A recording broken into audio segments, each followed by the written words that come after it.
Good day, everyone! I am Apple J. Martilian. I am Paul Matricia Lucina Maniego. And I am Emmeline O. Mamalias. And I'm Grinamy Arleba. And we are tasked to report the Module 2, Lesson 1. And we are the reporters. Functionalism, a structural functional theory.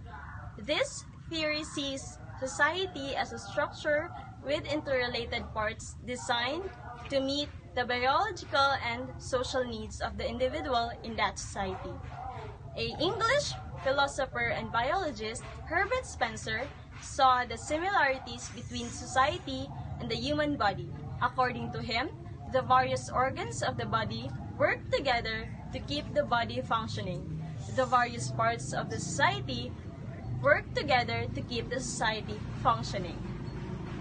The parts of society that Spencer referred to were the social institutions, or parts of the beliefs and behaviors focused on meeting social needs, such as government, education, family, healthcare, religion, and the economy. Each aspect of the society is interdependent and contributes to society's stability and functioning as a whole. Allow me to give you an example about functionalism. The government provides education for the children of the family, which in turn pays taxes on which the state depends to keep itself running. Also, a sociologist named Emile Durkheim, he applied Spencer's theory to explain how society changed and survived over time. According to him, society is a complex system of interrelated and interdependent parts that work together to maintain stability, and because of that, it is held together by shared values, languages, and symbols.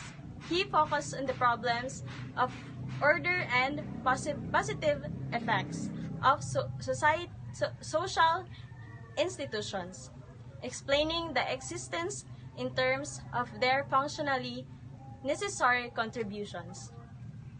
Also, Durkheim believed that individuals may make up society, but in order to study society like them, sociologists have to look beyond individuals to social facts such as laws, morals, values, religious beliefs, customs, fashion, and rituals, and all of the structural rules that govern society life. Each of these social facts serves one or more functions within a society. For example, one function of a society laws may be protect society from violence, while another is to punish criminal behavior, while another is to preserve public health. Another note, structural functionalism.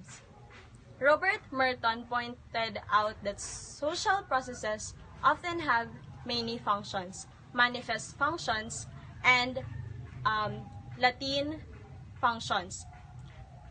Manifest functions are the consequences of a social process that are sought and anticipated, while latent functions are the unsought sequences of social processes. A manifest function of college student gaining knowledge, preparing for a career, and finding a job that utilizes that education, while latent functions of your college include meeting new people, participating in extracurricular activities, or even finding a spouse or partner. Latent functions can be beneficial, neutral, or harmful. Social processes that have undesirable consequences for the operation of society and called dysfunctions. In education, examples of dysfunction include getting bad grades, truancy, dropping out, not graduating, and not finding suitable unemployment. And the following are to be discussed by Ms. Martilian.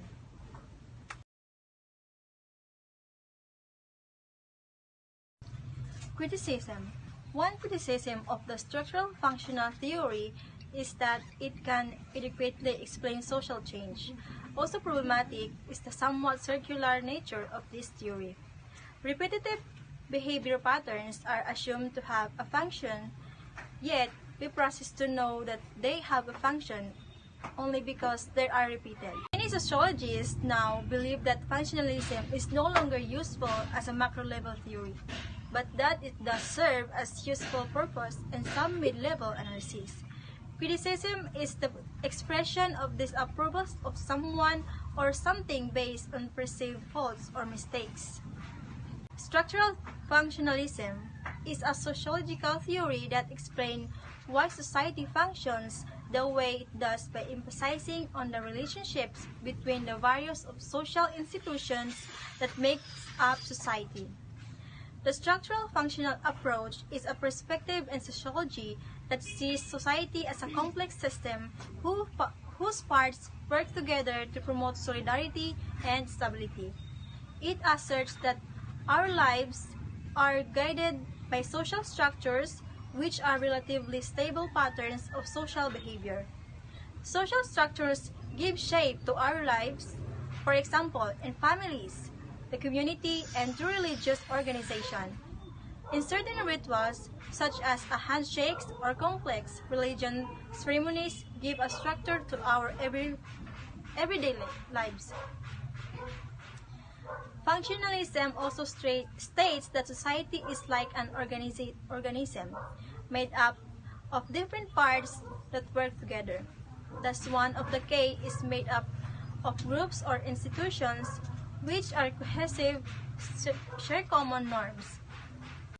Robert K. Merton argued that functionalism is about the more static or concrete aspects of society, institutions like government or religions.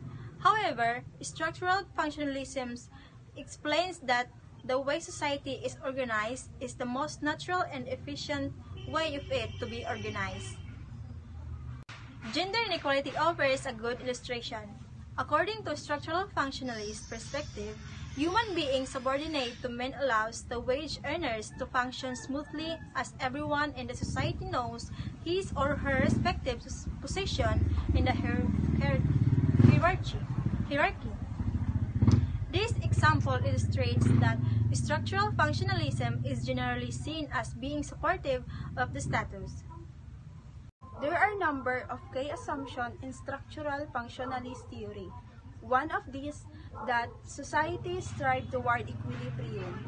Societies strive for stability and to be balanced. Another assumption is that institutions are distinct and should be studied individually. Structural functionalists look at institutions individually as true they are divorced from other institutions. But this is incorrect, since institutions in society are interconnected. Those employing a structural functionalist approach should be taken into consideration the network of relationship that exists between these institutions. Social cohesion. Social cohesion describes the bonds that bring people together in a society. It is also referred to as strength of relationship and the sense of solidarity among members of the community. In order for groups to be cohesive in social contexts, positive membership attitudes and behavior have to be produced and maintained. Social cohesion can be looked at on both an individual and group level. Individual levels include an individual desire or intention to remain a part of a group, her attitudes and beliefs about the group, the individual intention to sever, weaken, maintain or strengthen her membership or participation in a group, and her susceptibility to a group influence. Social cohesion at a group level is directly affected by individual members, the extent to which members are attracted to the group and its goals. Social inequality. Social inequality refers to any scenario in which individuals in a society do not have equal social status. Areas of potential inequality include voting rights, freedom of speech and assembly, the extent of poverty rights, and access to education, healthcare, quality of housing, and other social goods. It is a condition of unequal access to the benefits of belonging to any society. Social inequality is an important characteristic of structural functionalism. As the theory assumes, since inequality exists, there are need to be certain level of inequality in order for society to operate. One possible function of inequality is to motivate people. If the people or an individual is motivated, she or he carry out work through a reward system, which reward system may include income, status, prestige, or power. Interdependence is a central theme in structural functionalism. It refers to the parts of society sharing a common set of principles. Interdependence arises when people or individuals share common goals and each individual outcome are affected by the action of others. Institutions, organizations, and individuals are all independent with one another. Equilibrium. In a social context, it is internal and external balance in society. To both an internal balance between linked phenomenon and the interaction the system uphold with its surrounding. While temporary disturbance may upset the equilibrium of society because of structure, society will eventually return to a balanced, orderly state. The society's strive toward equilibrium also means that changes happen slowly. So our society aims for stability and The diagram is a general conceptual diagram of structural functionalism. It shows that all of different organizations and institutions in society are interdependent. When one institution in society changes, other institutions accommodate the change by changing as well. Through the ultimate effects is to slow overall change. The structural functional approach is a perspective in sociology that sees society as a complex system whose parts work together to promote solidarity and stability. It assets that our lives are guided by social structures, give shape to our lives, for example, in families, the community, and through religions organization. Each social structure has social functions or consequences for the operation of social as a whole. Education, for example, has several important functions in a society, such as socialization, learning. Functionalism also states that society is like an organism, made up of different parts that work together. And this end of our report. Thank you for listening.